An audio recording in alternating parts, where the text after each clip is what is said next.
Usually मैंने देखा है कि राजपूत को थोड़ी गलत साइड पर दिखाया जाता है कि किसी ठाकुर ने अगवा कर लिया है लोगों को या किसी की वाइफ को उठा के ला रहे हैं। सो आई थिंक ये बहुत ही लो चीजें हैं जो एक राजपूत के बारे में दिखाई जाती है मूवीज में, जबकि ऐसा बिल्कुल भी नहीं है। कल्चर के साथ में छेड़छाड़ नहीं करनी चाहिए। घूंघट लेने की प्रथा सिर्फ राजस्थान में ही नहीं है, इवन हिमाचल और पंजाब के भी ऐसे एरियाज हैं। बिकॉज आई थिंक जो हमारा हेड है that is the source of the extreme energy. There is a scientific reason for a bindi we apply that अपना चक्र भी है, the pineal gland. Exact. Padmaavat जैसी मूवीज में जो घूमर दिखाया गया है, हमने कभी नहीं देखा कि कोई राजपूत क्वीन इस तरह से डांस कर रही हो कमर हिला के बिना पर्दे के, वो पब्लिकली शी इज परफॉर्मिंग। आपने बताया कि आपकी सासू जी से बहुत अच्छी बनती है, तो कभी कोई खटपट या कुछ ऐसा एक्सपीरियंस हुआ हो? अगर आप एक्सपेक्ट करें वो आपको आपकी बेटी माने तो आपको भी उन्हें अपने माँ बाप का दर्जा देना पड़ेगा।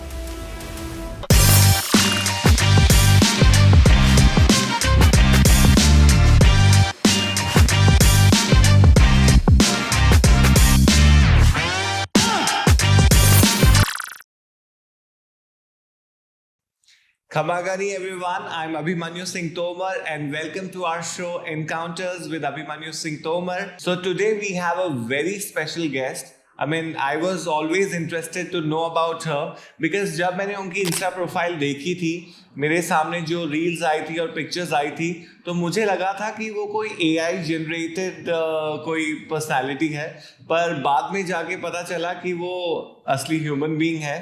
So we have the privilege that she is with us today. Welcome to our show, Khamagani Ashima ji. Khamagani, thank you so much for inviting me to your show. I'm very glad that I could be a part of it. Thanks for accepting our invite. तो आशिमा जी, मतलब जब मैंने आपका first time Insta profile देखा था तब मुझे लगा था कि ये कोई AI जनरेटेड कोई प्रोफाइल है, और आज जब मैं आपको देख रहा हूँ तो मुझे लग रहा है कि हाँ, seriously you know there is a human being who is sitting right in front of me. So कभी कोई इस तरीके के कमेंट्स आपको मिले हैं या लोगों ने इस तरीके की चीज़ें आपको बताई हैं कि क्या आप असली हैं कि नहीं हैं? जी, ये बहुत हुआ है मेरे साथ। जब मैंने फर्स्ट टाइम अपनी इंस्टाग्राम आईडी स्टार्ट की थी तो मैंने इस तरह के रिएक्शंस एक्सपेक्ट नहीं किए थे, लेकिन मुझे बहुत मैसेजेस आते हैं even from women all around the world कि आर यू अ रोबोट, और क्या आप AI हैं, एंड जिसने भी ये AI बनाया है he is done a great job, and who's the one who's creating this AI. So I was pretty shocked to see the reactions that people are considering me an AI. No, I told my cousins that she's coming on the show, so they were like ये जरूर कोई बहुत ज्यादा filter लगाती होंगी, but I'm sure after this show everyone will get to know कि ये कोई फिल्टर नहीं है, ये असली में इसी तरीके से दिखते हैं. जी, I'm pure flesh and bones. मेरे filters usually there's a friend of mine who's a graphic designer, तो वो editing अच्छी करता है, but usually I don't go for filters that change the geography of my face actually. So filters, I don't use a lot of filters, and I'm not in favor also of spreading fake beauty around कि जो नहीं है सो नहीं है, जो है सो है. जो आपके पास है उसे दिखाइए, आप उसके साथ रहें, आप उसे एक्सेप्ट करें. एंड आई थिंक वही एक कॉन्फिडेंस क्रिएट करता है इंसान में, जो दूसरों को पास ऑन होता है और वो रिएक्शंस देते हैं कि वो बहुत सुंदर है या वो आप बहुत अच्छे हैं या बहुत पॉजिटिव हैं. So I think it's all about the vibes you are giving out, जो वापस रिफ्लेक्ट होकर आपके पास आते हैं. सो आशिमा जी, मतलब काफ़ी लोग जानना चाहते हैं आपके बारे में, काफ़ी लोग इंटरेस्टेड हैं, बिकॉज मैं आपके इंस्टाग्राम को देख रहा था और काफ़ी क्वेश्चंस थे उसमें कि आप कहाँ से हैं, कौन है, क्या है.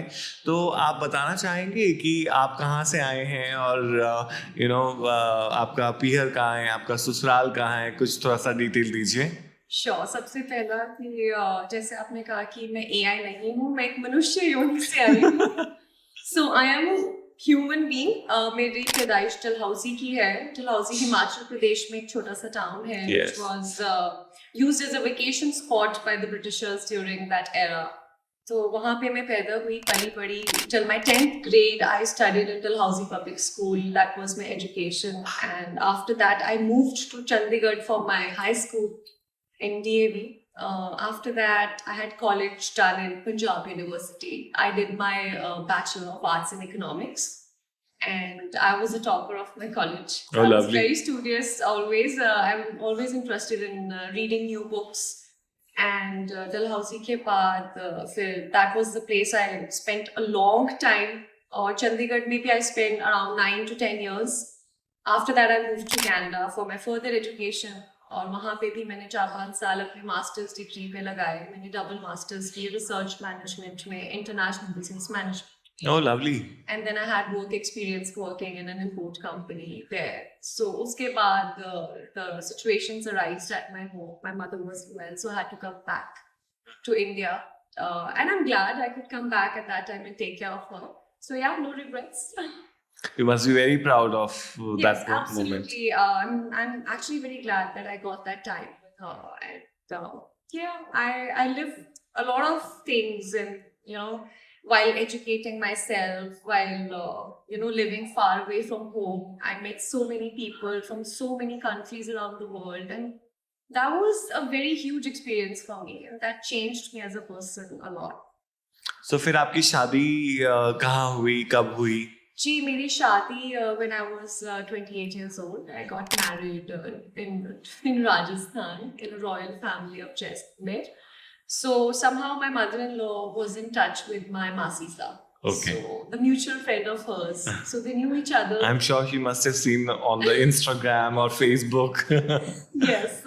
So was it an arranged marriage? Yes, it was. My mother-in-law kind of talked to my Masisa about it, and it was pretty mutual. And then we spoke to each other for a little bit, and we liked each other, and that's how things started. And we ended up marrying each other, and that's how I moved here to Jodhpur. To Jodhpur. Yes. Oh. I was married. I went to Jaisalmer for the first few days of my marriage. Mm-hmm. That's when what do you call it? मैंने सुना है आप सीधा शादी करके गांव में रहे हैं कुछ महीने. जी, मैं शादी के बाद सिर्फ आई थिंक मैंने 1 हफ्ता अपने गांव में लगाया था, और उसके बाद मुझे जोधपुर में आ गई थी अपने इन-लॉज के पास. और उसके बाद अराउंड 6 to 7 months मैंने जोधपुर में बिताए, और काफ़ी कुछ सीखा मैंने राजस्थान के बारे में जोधपुर में. वहाँ की लैंग्वेज और डायलेक्ट सब it was pretty different, but जी, मैं जोधपुर के बाद फिर दिल्ली में I moved to Delhi for my husband. मतलब कोई देख के कह नहीं सकता कि ये राजस्थान से नहीं है, और इतना जल्दी पिकअप कर लेना, यहाँ का रहन सहन, यहाँ की भाषा वगैरह सभी चीज़ बहुत अच्छे तरीके से आपने अडेप्ट करी है. और आई am sure you have a great teacher at home. Yes, absolutely. My mother-in-law, she is an amazing person, I must say, because personally, when I lost my mother, that was a huge loss for me, and I lost a friend at that time, and I craved that love of a mother for a year. So after my husband came into my life, the biggest gift he gave me was a mother and Nanisa. So these two people I adored in my life. I lost them both before marriage, and now I've got them both back. So I think that has majorly impacted me in a lot of ways, because the love showered on me from her is something I always craved for after my mama left. So I think that is absolutely fulfilled now. I'm blessed. Absolutely. I'm sure. So मैं जानना चाहूँगा आशिमा जी, जब आप यहाँ राजस्थान आए तो जो इस कल्चर में ढलने के लिए समय तो लगा होगा, और क्या क्या मुसीबतें आई, क्या क्या परेशानियाँ आई, क्या चैलेंजेस थे, वो आप कुछ शेयर करना चाहें तो. जी, जब मैं शादी करके फर्स्ट टाइम जोधपुर आई थी, तो मेरा एक शॉकिंग एक्सपीरियंस बस एक था. वो ये था कि जब मैं जैसलमेर लैंड करने वाली थी, तो मैंने नीचे जब खिड़की के बाहर देखा तो मुझे कोई पेड़ नहीं नजर आया. So मैं जबकि बहुत लश ग्रीन एरिया से आती हूँ. I know Himachal. I was born in Himachal. So जब मैंने जैसलमेर फर्स्ट टाइम देखा तो I was a little shocked and told my husband कि don't you have trees around, like not even a single bush. So he told me this is what Rajasthan नहीं is. होती है, खेजड़ी होती है. Rajasthan, he told me. And then yes, when I got down, I saw what I used to see in TV actually.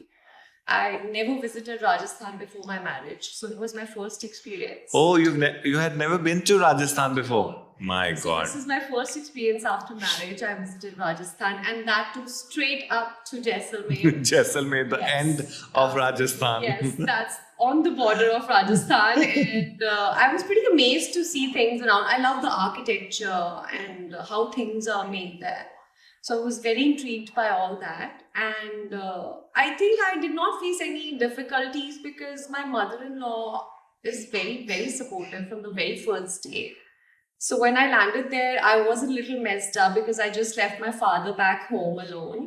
And when I came here, she was just like a friend to me. I could share all my feelings to her, how I was feeling and how I wasn't feeling well. So she took care of everything. I didn't have to face any challenges actually. She made me comfortable with things and people around. And honestly, people in Jaisalmer and Satto, they're lovely people. They just want to talk to you and they enjoy every moment and every aspect that's given to them. So I think that all made it very comfortable for me. So no hard challenges, I must say. It was just pure love that took me further. सो आशिमा जी, आपने बताया कि आपकी मासी सा ने आपके mother in law से बातचीत करी थी, तो फिर आप लोगों की मुलाकात कैसे हुई और कैसे बातचीत आगे बढ़ी, इसके बारे में कुछ बताना चाहेंगे? जी फर्स्ट टाइम मैंने अपनी मदर इन लॉ से बात की थी, तब मैंने उनसे वीडियो कॉल पे बात किया था. It was a video call and I was stunned actually जब मैंने उन्हें फर्स्ट टाइम वीडियो कॉल पे देखा because she is super pretty. And I was amazed to see that a woman of that age, I thought she's very young actually, and how come she has such an old son, And the first compliment. Old son. Yes. Yes. So I was pretty shocked that she has two sons and that she's maintained herself so well that you cannot make an idea of that she has two sons. Yeah. So the first thing I said to her was that you are absolutely beautiful. That was my first thing that I told her. So she said the same back to me, which started creating a bond together. And then that's how we started talking to each other. Then I was introduced to him, my husband, Rudra Bhojpati. And he came to meet me on my birthday to Pathankot, where I was living with my father. So that was the first time we met. And that's how he met my father as well. And that was our first meeting. After that, my in-laws came over and the ceremony was done and we were fixed. So that's how things were carried forward. तो आपके husband से शादी से पहले मुलाकात नहीं हुई थी? मेरी शादी से पहले मेरे हस्बैंड से मुलाकात नहीं हुई थी. जब Don't tell me. मुलाकात हुई उसी के एक हफ्ते में हम लोग फिक्स हो चुके थे. अच्छा. जी. जिस हमारी बर्थडे पे मुलाकात हुई थी उसी वीक में हम लोगों की उससे नेक्स्ट वीक में हमारी सेरेमनी आई थिंक कर दी गई थी. अच्छा. So it was love after marriage. अच्छा. So मतलब लोग जो बात करते हैं कि अरेंज मैरिजेस में लव नहीं होता है, तो दिस इज एन एग्जांपल कि अरेंज मैरिज में भी आप लव ढूंढ सकते हैं. हाँ. बहुत होता है. I think it gives you more time to explore. So what is your take on love marriage or arranged marriage? I think it's how your heart blends in with the other person. जैसे आप feel करते हैं दूसरे इंसान के साथ. अगर आप मानिए आप कॉलेज में किसी से मिलते हैं और आपको लगता है कि इस इंसान के साथ आपको कोई डाउट्स नहीं है दिल में कि आप आगे कैसा होगा कैसा नहीं, अगर ये सवाल आ रहे हैं तो मतलब आपके दिल में डाउट्स हैं, आप खुद को लेके भी श्योर नहीं हैं.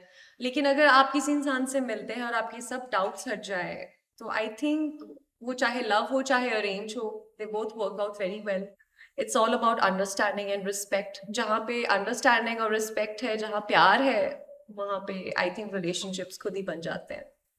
So that's my take on love and arranged marriage. I think there's no difference left now.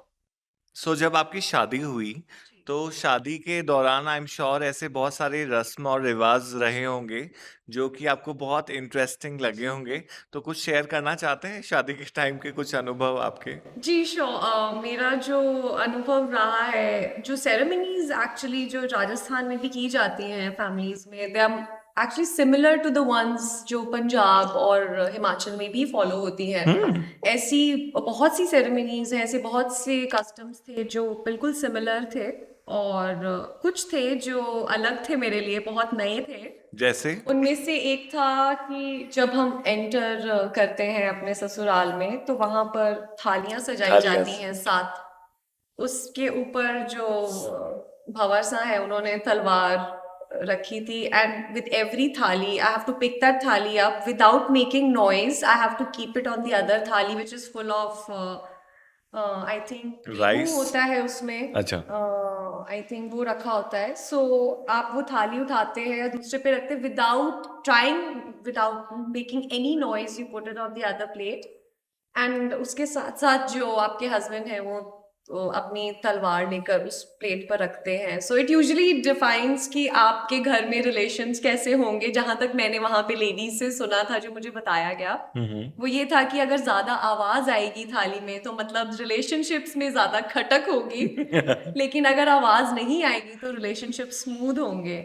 सो मैंने तो पूरी आवाज कोशिश आया, की आवाज आई थी। उसमें मेरी आवाज बिल्कुल ना आए।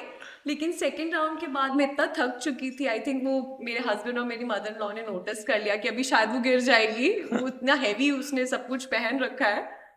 तो आई थिंक वो सेकेंड राउंड के बाद इन दोनों ने रोक दी थी कि अच्छा। अभी जितना हो गया ठीक है। बट वो 2 राउंड्स मैंने अच्छे से कर लिए थे। जी, तो ये रस्म थी जो मुझे थोड़ी अलग लगी। और एक रस्म थी जिसमें घूमर करना था। हाँ हाँ। तो मेरे लिए घूमर का एक्सपीरियंस फर्स्ट था। वो मैंने आज तक कभी घूमर एक्सपीरियंस नहीं किया था करना। तो मैंने थोड़ा सा सीखने के लिए ऑनलाइन यूट्यूब वीडियोस देखे थे शादी से पहले। And that's where I picked the idea कि Ghoomar basically it's a flower opening up and then going back to its own original form and then opening up again, and that's how the gestures and steps are done in Ghoomar. सो मुझे बहुत जान के अच्छा लग रहा है कि आपने ऑनलाइन पद्मावती मूवी या किसी को देख के ट्राई नहीं किया घूमर में, और ऑथेंटिक जो जी घूमर है उसके बारे में जानने की कोशिश करी। तो कैसा एक्सपीरियंस रहा ये? ये बहुत वंडरफुल एक्सपीरियंस था, I must say, because something I tried for the first time and I was really appreciated for how I did it. And by God's grace मैं उसी सर्कल में रही जिस सर्कल में एक घूमर सिखाया जाता है, जो आपका एक थोड़ा सा दायरा होता है जहाँ पे आपको घूमर करना है। तो वो मैंने मेंटेन करके रखा हुआ था। So I think that brought all appreciations to me and I was happy about the efforts I put in because they were all worth it in the end when I did it. So yeah I think किसी भी चीज़ को सीखने से पहले उसके बारे में जानिए कि वो है क्या और वो क्यों होती है, किस लिए की जाती है। तो आई थिंक जब आपको ये सब एस्पेक्ट्स पता होते हैं तो आप उस चीज़ को ज़्यादा अच्छे से करते हैं, समझ के करते हैं। तो घूमर मेरे लिए वही था। मैंने उसके बारे में पढ़ा, सीखा कि क्यों किया जाता है, कैसे होता है, कहाँ कहाँ किया जाता है। तो that was something new I learned when I came to Rajasthan. So हमने बात करी घूमर की। मैं आपसे जानना चाहूँगा कि जो घूमर आजकल सिनेमा में दिखाया जाता है और जो मूवीज़ चली आई हैं जिसमें राजपूती कल्चर को दिखाया गया है, तो आप कुछ बोलना चाहेंगे उसके बारे में? जहाँ तक मैंने आज तक मूवीज देखी हैं जिनमें दिखाए गए हैं, यूजुअली मैंने देखा है कि राजपूत को थोड़ी गलत साइड पर दिखाया जाता है। They are the bad ones that are shown in the movie. कि किसी ठाकुर ने अगवा कर लिया है लोगों को, या वो लोग उठा के पैसे लेते हैं, या जबरदस्ती जमीन हड़प रहे हैं, या किसी की वाइफ को उठा के ला रहे हैं। सो आई थिंक ये बहुत डीजेनरेटेड और बहुत ही लो चीजें हैं जो एक राजपूत के बारे में दिखाई जाती है मूवीज में, जबकि ऐसा बिल्कुल भी नहीं है। हम लोग राजपूत फैमिली से बिलोंग करते हैं, हमने अपने भाइयों को या फादर्स को या फोर फादर्स को ऐसा सब करते कभी नहीं देखा। तो आई थिंक जो ये मूवीज बनाते हैं उन्हें ढंग से रिसर्च करके, और वो क्या सोसाइटी को दिखा रहे हैं, वो कैसे इम्पैक्ट कर रहा है सोसाइटी को, ये सब सोच के ही इन चीजों को मूवीज में दिखाना चाहिए। इस तरह से दिखा के कि ठाकुर ऐसे होते और जो लैंग्वेज यूज़ करते हैं वो ना हैं। राजस्थानी होती है, ना वो जी यूपी की होती है, ना वो हरियाणा की होती है, वो बिल्कुल, पता नहीं कहाँ एलियन लैंग्वेज होती है। की बनाई गई एक लैंग्वेज है अपने कंफर्ट के हिसाब से, मुझे ऐसा लगता है। बिकॉज उसमें ना ही मारवाड़ी प्योर होती है, मन्ने थारे को। हरियाणवी का काफी टच मैंने उस लैंग्वेज में देखा है, जो कि वर्ड्स यूज भी नहीं किए जाते हैं। ऐसे ही आप पंजाबीज को भी देख सकते हैं कि यूजुअली पंजाबीज को दिखाया जाता है बेकार सी हिंदी बोलते हुए या बहुत ज्यादा डायलेक्ट उनका उसमें नजर आता है जब वो बात करते हैं, लेकिन ऐसा नहीं। स्टीरियोटाइप कर दिया जाता है उसको। स्टीरियोटाइप बना रखा है कि यहाँ के लोग इस तरह से बात करते हैं, जबकि ऐसा नहीं है। It's how you adopt the dialect of that place. So ठीक है, अभी जो घूमर बॉलीवुड दिखा रहा है, मतलब पद्मावत जैसी मूवीज में जो घूमर दिखाया गया है, तो मेरे हिसाब से जो हमें देखा है, हमने अपने ग्रेट ग्रैंडफादर्स एंड ग्रैंडमदर्स जो थे, हमने कभी नहीं देखा कि कोई राजपूत क्वीन इस तरह से डांस कर रही हो कमर हिला के, या इतना ओपनली बिना पर्दे के वो publicly she is performing. Because Ghumar was a very private ceremony that was done in Gangaur, basically. Gangaur के टाइम पे की जाती थी। शिव और पार्वती के सामने घर की औरतें परफॉर्म घूमर तब करती थी। वो बहुत ही सटल स्टेप्स के साथ होता था, इतना ज्यादा कमर हिलाना या लचक दिखाना उसमें नहीं होता है। It's just basically इतना ज्यादा घेर घेर दिखाते रहना। exactly. So इस तरह से घूमना भी मतलब that was pretty astonishing to me कि इतनी बड़ी पीरियोडिक मूवी है और डांस प्रॉपर नहीं दिखाया गया है, या थोड़े से एस्पेक्ट्स हैं जिसमें इतनी ओपननेस नहीं होती क्वींस में, जो राजपूत में जिस तरह से वो रहते थे। तो आई थिंक ये सब चीजों को ध्यान में रख के ही मूवीज में दिखाना चाहिए। कल्चर के साथ में छेड़छाड़ नहीं करनी चाहिए, उसके साथ छेड़छाड़ करोगे तो चीजें गिरेंगी, क्योंकि फिर वो चीजें चेंज होती होती फिर पता नहीं वो क्या बन जाएंगी आगे जाके। ले आते हो। आई थिंक ओरिजिनलिटी खत्म हो जाती है। आज से अगर 10 साल बाद में या 20 साल बाद में जब जो जनरेशन होगी और उसको अगर घूमर देखने का मन करेगा और सीखने का मन करेगा, तो वो अगर YouTube पे या कहीं पे डालेंगे तो उनको ये वाली घूमर मिलेगी जो कि ऑथेंटिक घूमर नहीं है, और वो पूरी कल्चर चेंज कर देगा। बिल्कुल, मैंने काफी लड़कियों को देखा इंस्टाग्राम पे performing like that on Deepika Padukone's song. Yeah. So it's a good thing that they are coming out with that talent. But I think जो folk dance है या किसी culture का एक particular कोई चीज है, उसमें modifications लाना is not something that will help it. उसकी originality खो देगा। एक और चीज देखी है मैंने, जो ये पोशाक है, राजपूती पोशाक, ये आजकल देखा जाता है कि बहुत ज्यादा आम हो गई है। Everyone is wearing a पोशाक at any function. So what do you want to say about it? Well, I think ठीक है, लोगों को अच्छा लगता है इस तरह की कल्चरल चीजें ट्राई करना, इस तरह के अटायर्स ट्राई करना। इट्स अ गुड थिंग कि वो स्प्रेड हो रहा है, काफी लोगों में स्प्रेड हो रहा है। Like a lot of young women are coming up that they want to wear पोशाक्स। Even when I got married, तो जो मेरे नॉर्थ साइड में जो लड़कियां हैं, मेरी सिस्टर्स हैं, कजिन्स हैं, they were very interested to wear a पोशाक because that's when the first time I wore a पोशाक in my wedding.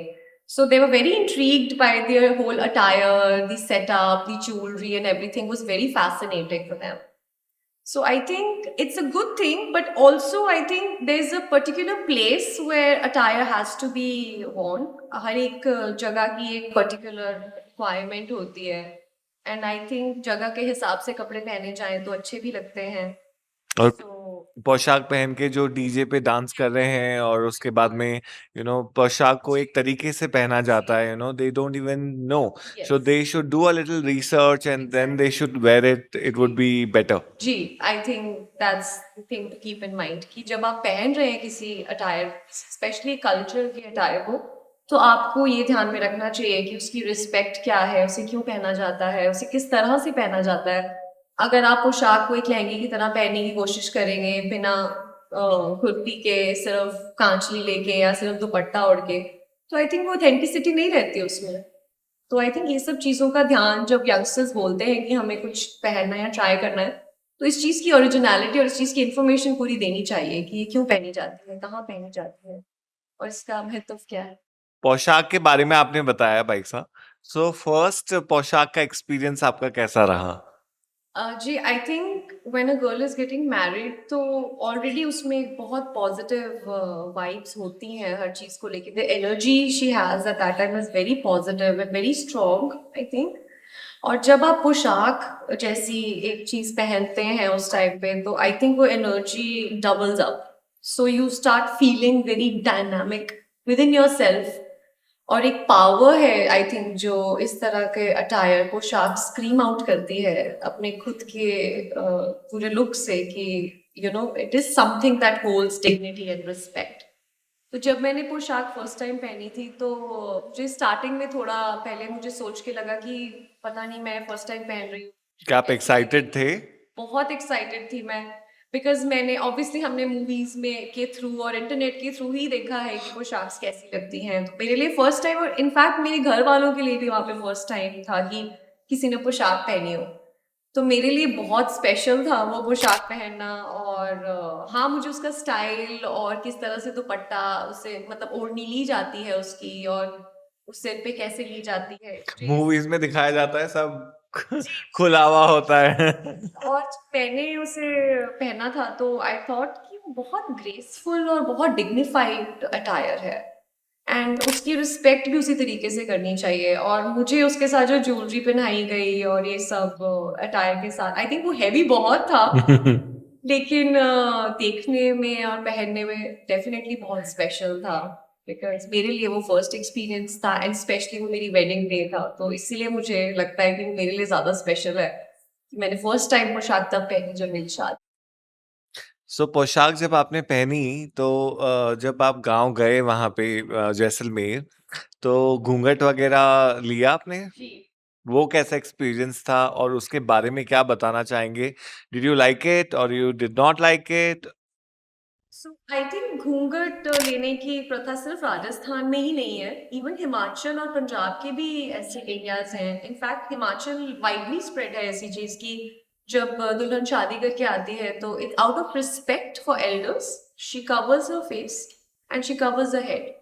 So head cover करना I think it's a very old aspect of our society. ऐसा नहीं है कि कुछ नया introduce हुआ है या हमें पता नहीं है कि सर कैसे कवर करते हैं, बिकॉज यूजली जब हम रिलीजियस प्लेसेस पे जाते हैं तो हम अपना सिर हमेशा कवर करते हैं, बिकॉज आई थिंक जो हमारा हेड है that is the source of the extreme energy. So the Sahastradhara chakra is on your head. So when you keep it covered, you are actually protecting yourself from a lot of energies around you. Oh, So even the negative energies that are around you, you're unaffected by those because your energy source is covered, from where the prana enters your body. So I think जो head cover करने का वहाँ पे जो tradition है मुझे बहुत पसंद आया था actually, honestly, because मुझे ऐसा लगा कि आई डेंट हैव टू एक्सपीरियंस, या मुझे जैसा फील हो रहा था उस टाइम पे, चाहे वो डर है, चाहे वो नर्वसनेस है, चाहे वो मेरी तबीयत ठीक नहीं है, या कुछ भी ऐसा जिसको दिखाने में मैं कंफर्टेबल नहीं हूँ सबके सामने, वो जब मेरा मुंह कवर्ड था, so it was easy for me to maintain that.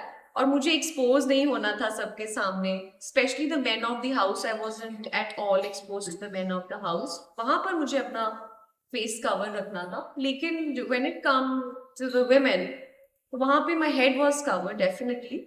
But I think there's nothing something that I wouldn't like about.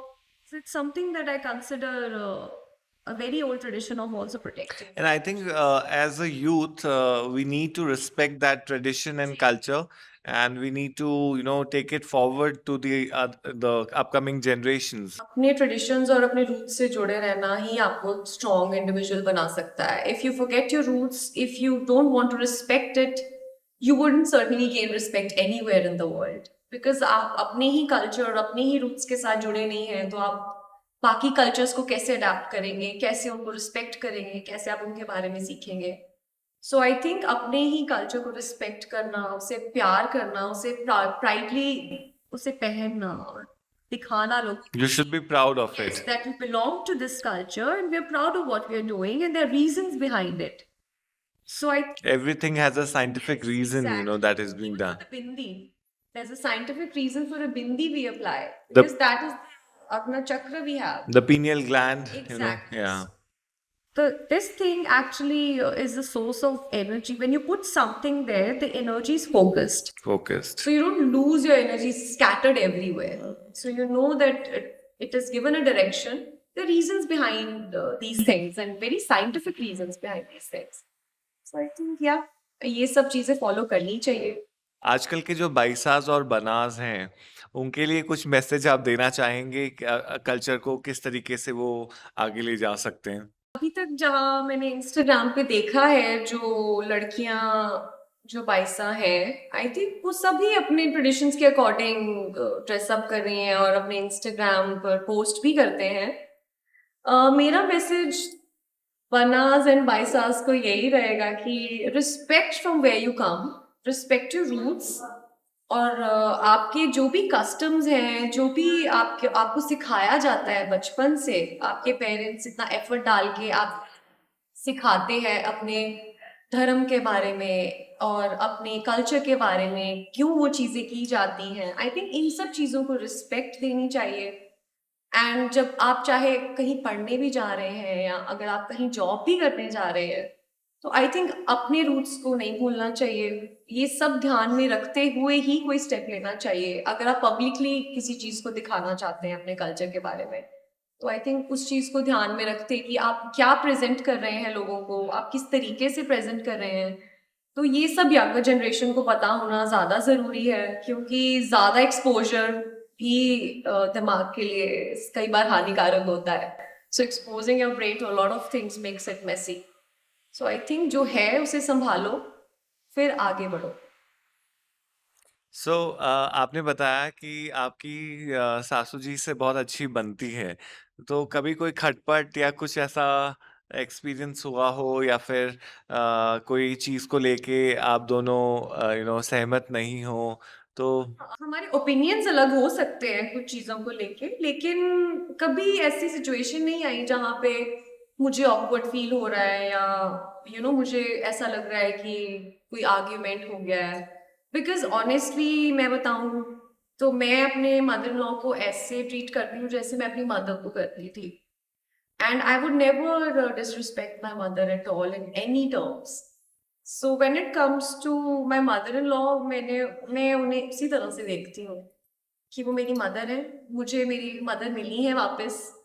तो अगर वो कुछ कह भी रही है, मुझे समझा भी रही है। I'm sure मतलब normally if I remember my mom used to scold me at any point of time. I still remember 12th का एग्जाम था हाँ। बोर्ड्स और मैं पिट के गया हूँ लिटरली पिट के।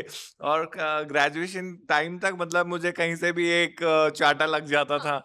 तो exactly। जब आपकी मदद कर सकते हैं तो you should give that much of power कि आपकी मदर इन लॉ भी उसी तरीके से आप पे हक रख सकें। जी, बिल्कुल। आई थिंक अगर आप एक्सपेक्ट कर रहे हैं कि वो आपको अपनी बेटी माने, तो आपको भी उन्हें अपने माँ बाप का दर्जा मदर देना पड़ेगा। तभी आई थिंक वो दोनों साइड से इक्वल हो पाता है। अगर आप मन में ये लेके चलेंगे कि वो मुझे बेटी माने लेकिन मैं उनके घर में पराई हूँ, तो वो चीज़ डिफरेंस क्रिएट करेगी ही करेगी। लेकिन अगर आप ये सोच के चले कि शी इज़ माई मदर और मैं अपना ओपिनियन भी दे सकती हूँ comfortably and she will suggest me, she will guide me good, तो आई थिंक कभी ये प्रॉब्लम्स क्रिएट होती ही नहीं। मैंने भी रिसेंटली देखा है काफ़ी in my colony specially divorce cases बहुत बढ़ रहे हैं। तो जो भी मतलब लड़की आती है वो 1-2 महीने रहेगी या साल भर रहेगी और उसके बाद में फिर वो घर चली जाएगी। तो यहाँ पे आप किस क्या प्रॉब्लम आपको लग रही है कि क्या प्रॉब्लम रही होंगी उन घरों में या फिर उन लोगों के अंदर कि इतनी जल्दी डाइवोर्स केसेस हो रहे हैं? आई थिंक डाइवोर्स के बहुत सारे कारण हो सकते हैं। सिर्फ एक कारण बताकर आई थिंक सभी कम्युनिटी को जज करना जो कि डिवोर्स के थ्रू निकली है is not right. Because sometimes हम देखते हैं कि बहुत एक्सटेंट तक कई बार वुमेन को सफर करना पड़ जाता है। And there is a personal example that I have seen around my house.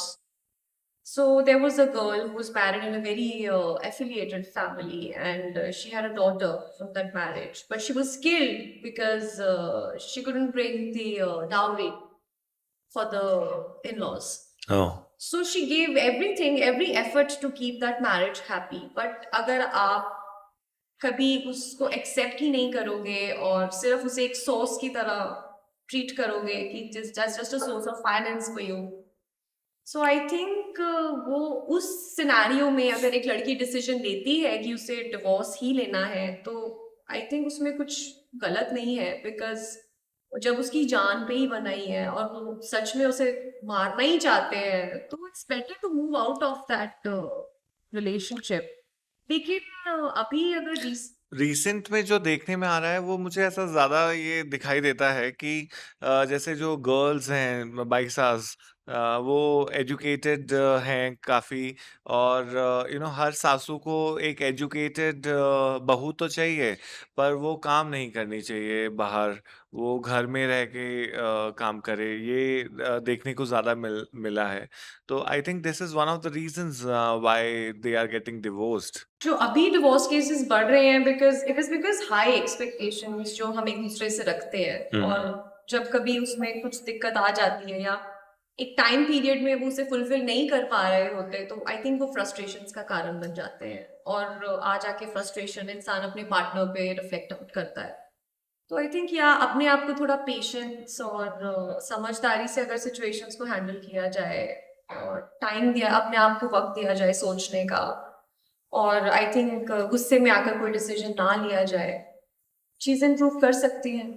बाकी it's all their own life choices, उन्हें जैसे ठीक लगता है, उनकी लाइफ कैसे वो ग्रो कर रहे हैं या कैसे वो रहना आई चाहते थिंक हैं। They have to be true to themselves. For example, आज एक लड़की की शादी हो रही है और उसको अगर पहले से ही बोला जा रहा है कि हम आपको शादी के बाद में काम नहीं करने देंगे, ठीक है, और वो लड़की जस्ट बिकॉज उसको शादी करनी है उस टाइम के लिए वो हाँ तो कर देती है, पर बाद में जाके उसको वही प्रॉब्लम्स आती हैं।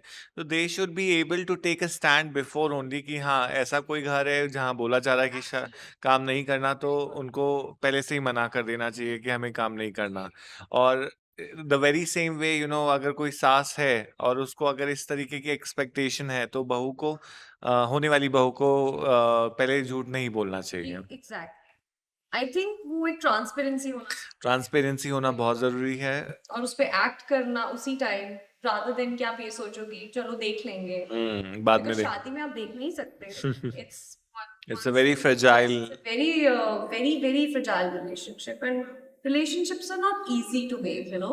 Once you make them, you put so much effort into those relationships, and that energy you put into those relationships, I think छोटी सी नाराजगी के कारण रिलेशनशिप्स को कभी भी दूर नहीं होने देना चाहिए अपने आप से। हमने आपका इंस्टाग्राम देखा है और बहुत ही सॉलिड इंस्टाग्राम है आपका, काफ़ी सारे फॉलोअर्स हैं, काफ़ी अच्छी फ़ैन फॉलोइंग है आपकी। तो मतलब ये आपका शादी के बाद में इंस्टाग्राम स्टार्ट हुआ या फिर शादी के पहले ही ये स्टार्ट था, या फिर इसमें जो इन्फ्लक्स हुआ है वो शादी के बाद में ज़्यादा फॉलोअर्स वगैरह बढ़े हैं आपके? मतलब थोड़ा जानना चाहेंगे आपकी इंस्टाग्राम जर्नी के बारे में। श्योर, सो मैंने इंस्टाग्राम जो अपने पर्सनल यूज के लिए आईडी होती है, just to share the pictures with friends and family, वो मेरी काफी टाइम से थी, लेकिन that's a private ID I had, and not much of friends on that ID, maybe 200. So when I joined Instagram publicly was December, 22nd December, maybe a year back. So at that time, I was just ready for puja, and I thought maybe, you know, let's just get a picture clicked. So I really liked the poshak that I was wearing on that day. It was given to me by my nani sa, and it used to be hers, and that was transferred on the other poshak. So I was very excited to wear it. So I told my helper to click my pictures, and I thought, you know, maybe let's just, you know, the poshaks are so beautiful, and people in North are not much aware about how poshaks are worn.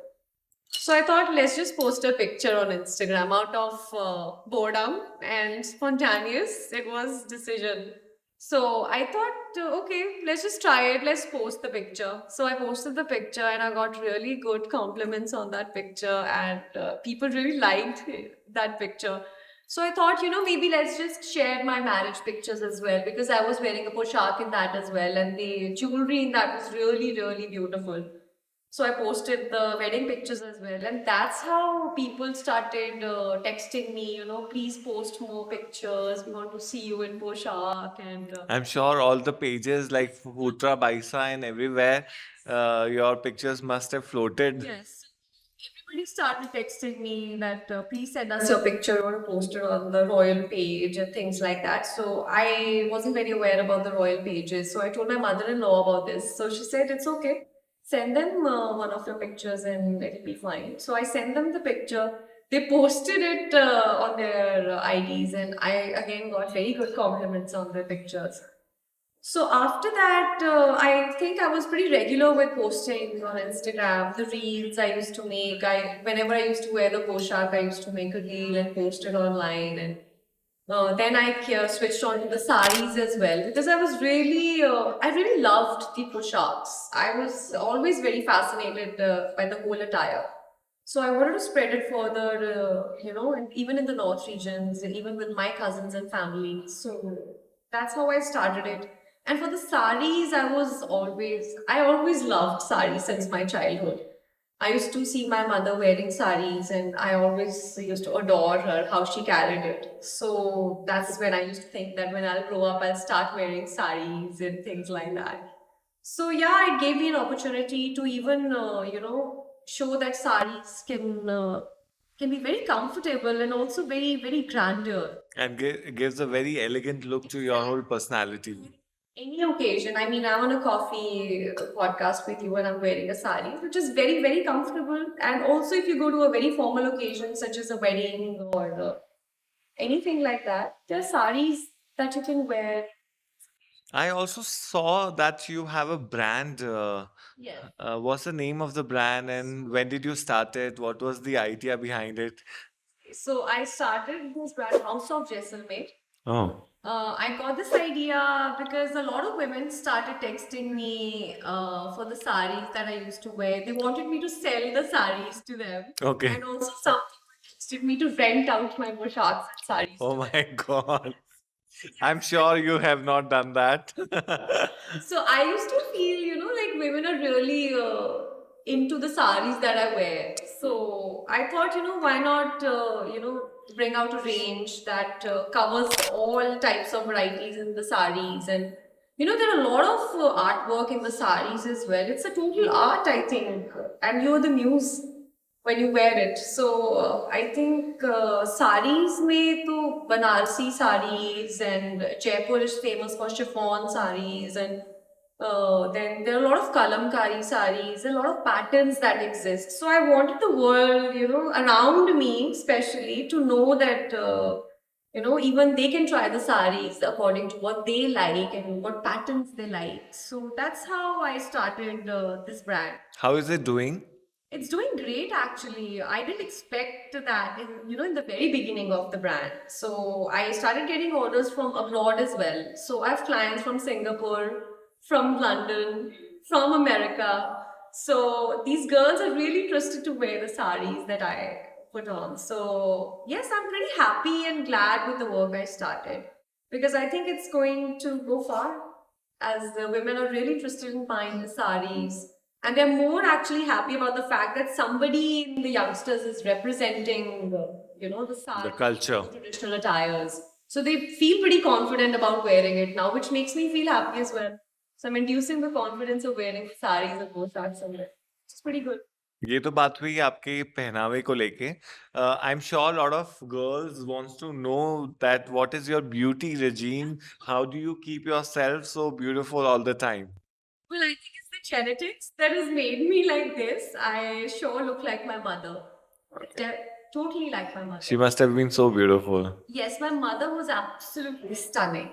Very pretty, I must say. And now, when people tell me that I look like my mother, even my family, my father look at me like that sometimes, and he has tears in his eyes saying that you look like mama. And I think that's the best compliment I ever get now to hear.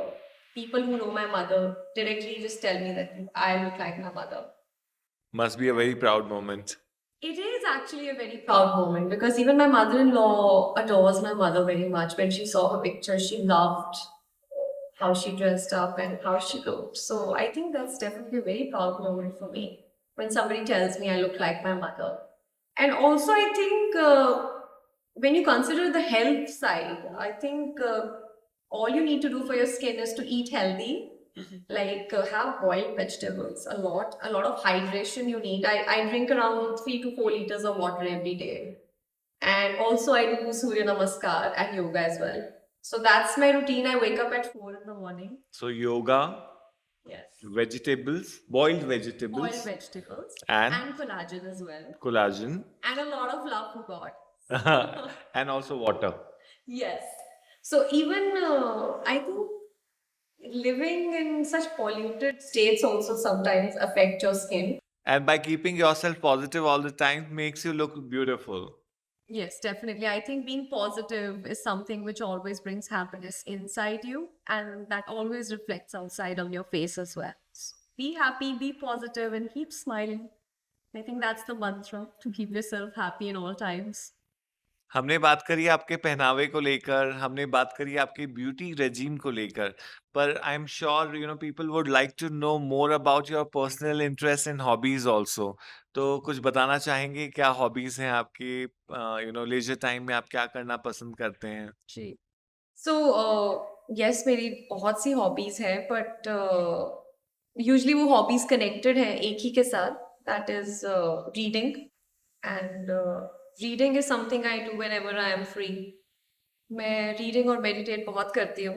जो जब भी free वक्त मिलता है तो या तो मैं ध्यान में बैठ जाती हूँ या मैं पढ़ने लग जाती हूँ, which is related to spiritualism anyway.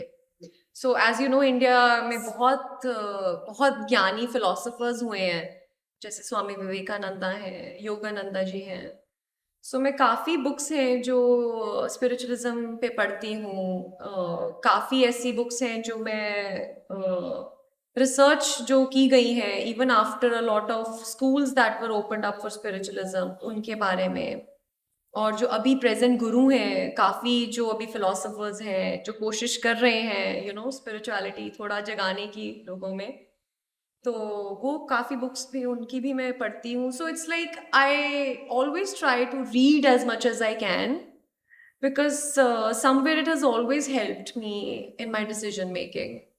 तो मैंने गीता भी पढ़ी है, और मैं संस्कृत भी सीखती हूँ। मेरे हस्बैंड को काफ़ी अच्छी संस्कृत आती है, तो मैंने स्कूल में संस्कृत सीखी है। तो अभी भी मैं संस्कृत पे काम कर रही हूँ अपनी, और मैं पढ़ती हूँ। और What I remember from Sanskrit is Lata, Latim, Lata. Yes yes yes. So अभी मेरी कोशिश यही है कि मैं अपनी जो हमारे जो धार्मिक ग्रंथ हैं वो मैं संस्कृत में पढ़ पाऊँ पूरी तरीके से।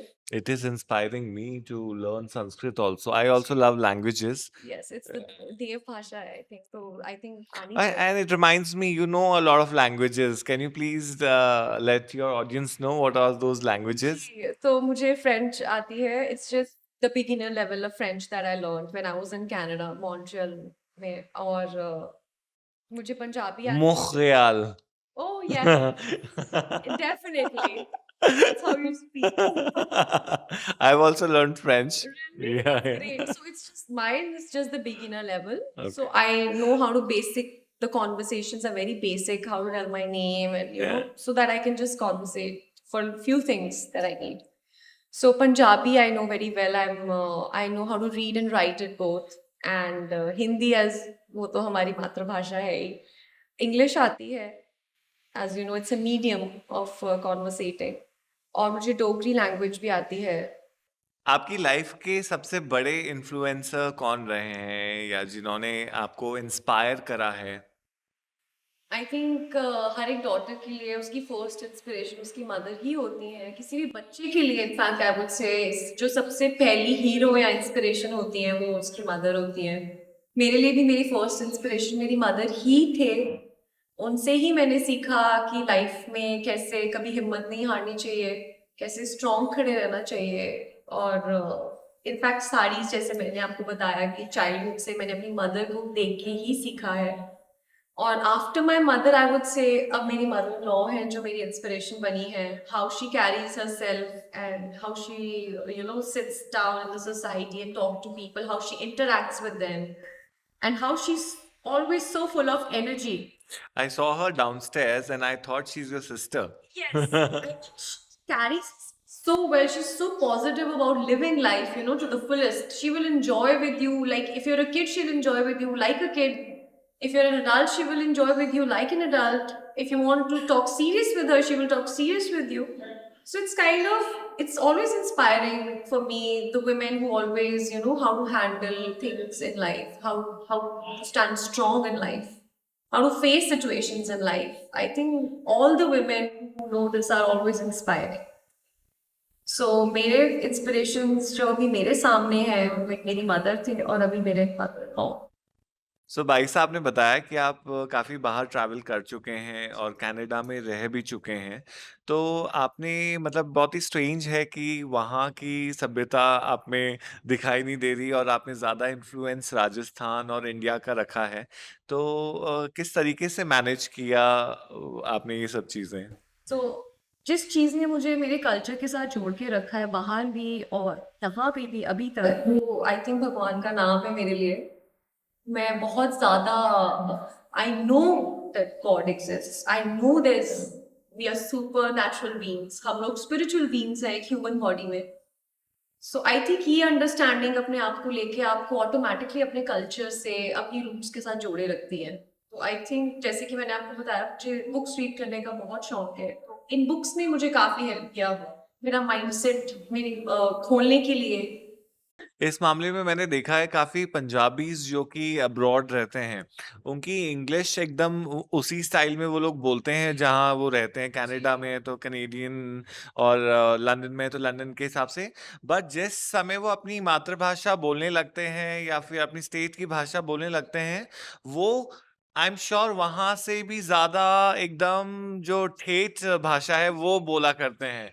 जो लोग कल्चरली रूटेड हैं काफ़ी, वो लोग आई एम श्योर अपने कल्चर को नहीं भूलते हैं और भले ही वो थोड़ी देर के लिए उस तरीके से उस माहौल में रह जाएँगे, बट वो जैसे ही वापस आते हैं अपने वापस राइट फॉर्म में आ जाते हैं, राइट? यस, आई कुछ ऐसे लोग होते हैं जो आई थिंक दूसरा कल्चर एक्सपीरियंस करना चाहते हैं सिर्फ।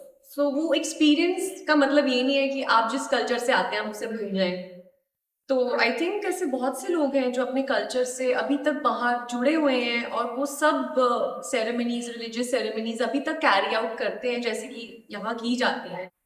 एंड आई थिंक यही एक रीज़न है कि सिर्फ एक एक्सपीरियंस देने के लिए वो लोग बाहर जाते हैं और जब वापस आते हैं तो वापस वैसे ही ढल जाते हैं जैसे वो गए थे। तो आई थिंक इस चीज़ का इम्पैक्ट और इन्फ्लुएंस इतना नहीं होता है कुछ लोगों पे, इसीलिए वो आई थिंक फर्मली अपने कल्चर के साथ स्टिक करते हैं, उसे चेंज नहीं करना चाहते। In fact they put a change in other people there. So, making different Indian foods and telling them, the value of Indian food and the health benefits. So, yeah, I think इस तरह से चीज़ें जोड़े रखती हैं। आई एम श्योर लोग जानना चाहते होंगे कि आपकी स्टाइल इंस्पिरेशन कौन है? किनको देख के आप सबसे ज़्यादा प्रभावित हुई हैं? मेरी जो मैंने जैसे बताया, मेरी फर्स्ट इंस्पिरेशन मेरी मदर ही थी और मैंने उन्हें हमेशा से बहुत डिसेंटली ड्रेस होते देखा है। I have never seen her wearing something that is not acceptable और that is not that is not very decent for a woman to wear maybe. So I think जैसे वो तैयार होती थी, जिस तरह से वो बात करती थी, जिस तरह से वो इंटरेक्शंस करती थी लोगों के साथ और जैसे उनकी नेचर थी, मुझे उस चीज़ ने ही इंस्पायर किया है। और आज जहाँ पे भी मैं हूँ, जो भी मैं हूँ और जो मेरी नेचर डेवलप हुई है, उसमें बहुत बड़ा इंस्पिरेशन, बहुत बड़ा योगदान मेरे पेरेंट्स का रहा। हमने काफ़ी सारी बात करी बट इंस्टाग्राम पे एक चीज़ काफ़ी मिसिंग है, वो है आपके husband.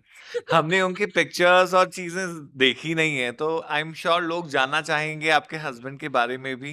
So my husband's name is Rudra Bhoj Bhati, and he's from Jaisalmer royal family. He was born and brought up in Mount Abu and also in Jodhpur as well. He is working in as a lot of things. What should I say? He's into multiple things. He's into his own book business, and also he's a tech guy. So he's into coding and creating applications and games, and then owns a company of his own that works on projects like this. So yes, I think he's a man with multiple tasking and a very intelligent man. he's very caring and very supportive. I think that's the reason that I am actually here on this podcast today, because he's the one who's always told me to, go to such places and interact with people. And because मैंने काफ़ी देखा है, मेरे भी कुछ रिश्तेदार हैं जिनके जैसे बहू आई है घर पे या फिर वाइफ आई है और उनको कुछ स्टार्ट करना है, for example dance classes start करनी है, तो उन्होंने डांस क्लास अगर स्टार्ट करी भी है तो थोड़े दिन में उनको मना कर दिया गया कि इंस्टाग्राम पे ज़्यादा दिखना नहीं है। तो क्या कभी कुछ इस तरीके का एक्सपीरियंस हुआ आपको भी? honestly, I'm very blessed, Abhimanyu, because मेरे in-laws, जो मेरी mother-in-law है, she loves it when I go to such places and take part in something. You remember, I took part in the FICCI. The Ficky fashion show, and you were the showstopper for us. Exactly. So she was the one who was more excited than me. And she was the one who pushed me Yeah, that she I ca- should go there and do it. And also my husband, he's been very supportive of my decisions so far. Whatever I think of doing in life, either it is yoga classes or either it is learning Bharatnatyam. And I also play guitar. He's very supportive of that as well, to learn more. And anything that I do in life, he's been a part of it. And I haven't felt lonely that that nobody's supporting me or anything like that. It's always my in-laws and my husband who've supported me in everything that I do. So I think that's the reason I've come so far on Instagram and in life now. Instagram पे कोई इस तरीके का comment या फिर कोई DM आपको मिला हो जिसने आपको बहुत हर्ट किया हो? मुझे लोगों के ओपिनियन से बिल्कुल भी हर्ट नहीं होता है, honestly, because I think everybody has their own mindset. जो लोग कह रहे हैं वो उनके दिमाग की अपनी सोच है, और जो मैं सुनना चाहती हूँ, मुझे जो अच्छा लगता है मैं वही सुनूंगी. जो मुझे नेगेटिव लगता है मैं उसे अवॉइड करती हूँ, उसे देखना ही नहीं पसंद करती. तो आई थिंक नेगेटिविटी को आप खुद दूर रख सकते हैं अपनी और लाइफ कोई से. ऐसा पॉइंट, कोई कमेंट जो कि आपको बहुत अच्छा लगा हो और जिसने आपको और इंस्पायर करा हो? Yes, definitely. बहुत सी औरतें हैं जिन्होंने मुझे मैसेज किया है. Lot of women around the world, I would say. And specially even in Rajasthan, a lot of women texted me saying कि उन्हें बहुत अच्छा लगता है कि कोई उनके कल्चर को इतनी अच्छी तरह से रिप्रेजेंट कर रहा है. एंड ऑनेस्टली मेरे लिए बहुत ही ग्रे, मतलब बहुत ही इज्जत की बात थी. बहुत रिस्पेक्टफुली उन्होंने मुझे कॉम्प्लीमेंट किया है कि मैं उन्हें देवी की तरह लगती हूँ. मुझे उनसे वाओ, उन्हें मुझसे व्हिच इज देवी अ की वेरी वाइब्स आती बिग हैं. कॉम्प्लीमेंट।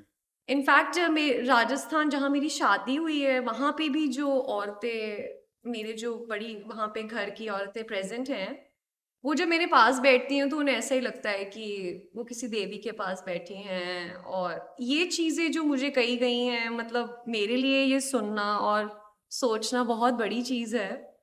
क्योंकि आई थिंक मेरी मदर के बाद मैं देवी को ही माँ बोलती थी. और वो चीज़ सुनना कि मुझसे देवी की वाइब्स आती है, something very very close to my heart. और बाकी कॉम्प्लीमेंट्स, जैसा कि आपने कहा कि मुझे पद्मावती से भी कंपेयर किया जाता है, I do get messages like that. And या आई थिंक ये सब मैसेजेस एक मोटिवेशन की तरह ही काम करते हैं कि आप उन औरतों के लिए कुछ कर रही हैं जो शायद बहुत अच्छा फील कर रही हैं अभी, जैसे आप प्रेजेंट कर रही हैं. तो I think You are a role model for all those Rajputi women from Rajasthan. well, I'm glad if I could be one of those for them, and I'm trying my best कि मैं motivate उन्हें करूँ और positively instigate करूँ चीज़ों को, so that they can feel confident and happy about themselves. So now let's move towards our masala segment because people will be waiting for some masala. Okay. So my first masala question to you is Rajasthan or Punjab? I cannot have a comparison between both of them because I grew up in Punjab. You have to select one. एक ही select करना. Yeah. I would say Rajasthan now because that's my home. Second question is art or necklace? I would say art. Why? Some very different that I haven't seen in the northern regions more, And the way you wear it, and very occasionally you wear it, So I think that maintains the rarity of that jewelry, you know. So I think it's the rarity and the beauty in that article that I really love. Necklaces, I think they definitely have a grace, but art is Art something is very heavy. relating to culture and Art is heavy. super heavy, I must say. That was the heaviest piece of jewelry I was wearing during my wedding. Thank you so much Ashima Baisa. So आज हमारे साथ में आशिमा कुमारी थे जिन्होंने share करे अपने insights Indian culture, राजपूती culture को लेके. और अगर आपको कोई भी क्वेश्चंस उनसे पूछने हैं तो आप कमेंट सेक्शन में लिख सकते हैं. हम ट्राई करेंगे कि उनको रिप्लाई करें. I would like to thank our partners, Love Farsan, hospitality partner, Umasara, wellness partner, Style and Scissors, grooming partner, lights, camera and action, photography and cinematography partner. So जाते जाते आशिमा जी आपसे कुछ शेयर करना चाहती हैं? For more interesting conversations, please like, subscribe, and share Encounters with Abhimanyu Thuppa. और आप अपनी कोई फेवरेट गेस्ट को यहाँ पे देखना चाहते हैं तो आप हमें कमेंट सेक्शन में बता सकते हैं. हम ट्राई करेंगे उनको अपने शो पे लाने के लिए. एंड हमारे पास में कुछ स्पेशल है आपके लिए जाने से पहले.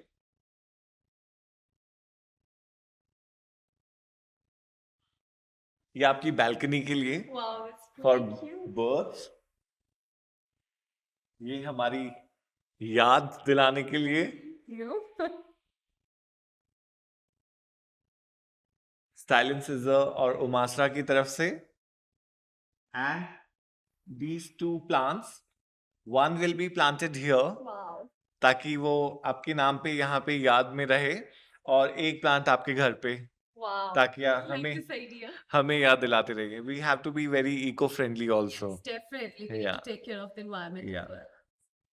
I have some gifts for you as well. Wow. It's a beautiful book and a pretty gift. I hope you like it. I will surely, though I'm not a book reader, but I'll try to read now. It's an art book. I'm sure you're going to enjoy it. Oh, lovely, lovely. Thank you so much, Baisa. Looking forward to see you more. See you soon too. Thank you.